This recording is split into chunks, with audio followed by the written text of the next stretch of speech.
तो वा प्राप्स्यसि स्वर्गं जित्वा वा भोक्ष्यसे महीम तस्मादुत्तिष्ठ कौन्तेय युद्धाय कृतनिश्चय। नमस्कार। श्रीमद् भागवत गीता के द्वितीय अध्याय के 37वें श्लोक में श्री कृष्ण अर्जुन को अपने कर्तव्यों का वर्णाश्रम के आधार पर पालन करने से होने वाली दो संभावनाएं व्यक्त करते हुए कहते हैं कि हे कुंती पुत्र, यदि तुम युद्ध करते हो तो या तो तुम युद्ध में मारे जाओगे एवं स्वर्ग लोक को प्राप्त करोगे, या तुम युद्ध में विजय प्राप्त करके पृथ्वी पर साम्राज्य प्राप्ति का सुख भोगोगे। इसलिए हे कुंती पुत्र, उठो एवं दृढ़ संकल्प करके युद्ध करो। 38वें श्लोक में भगवान कृष्ण अर्जुन को गहन कर्म योग से संबंधित ज्ञान प्रदान करने की दिशा की ओर अग्रसर होते हैं।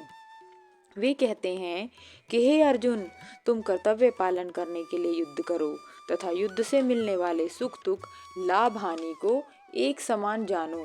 यदि इस प्रकार तुम अपने कर्तव्यों का पालन करोगे तो तुम्हें पाप नहीं लगेगा।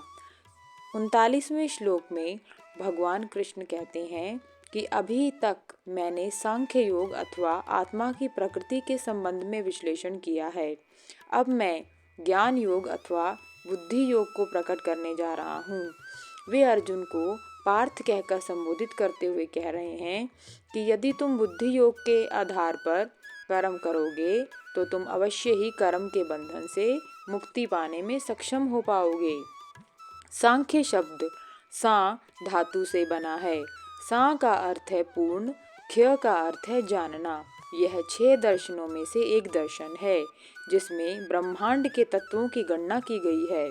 इसमें 24 तत्वों का वर्णन किया गया है। 5 महाभूत, 5 तन्मात्राएं, इंद्रियों के विषय, 5 कर्मेंद्रियां, 5 ज्ञानेंद्रियां और प्रकृति शामिल हैं। इसके अतिरिक्त पुरुष या आत्मा है जो प्रकृति का भोग करके उसके बंधन में बंध जाती है।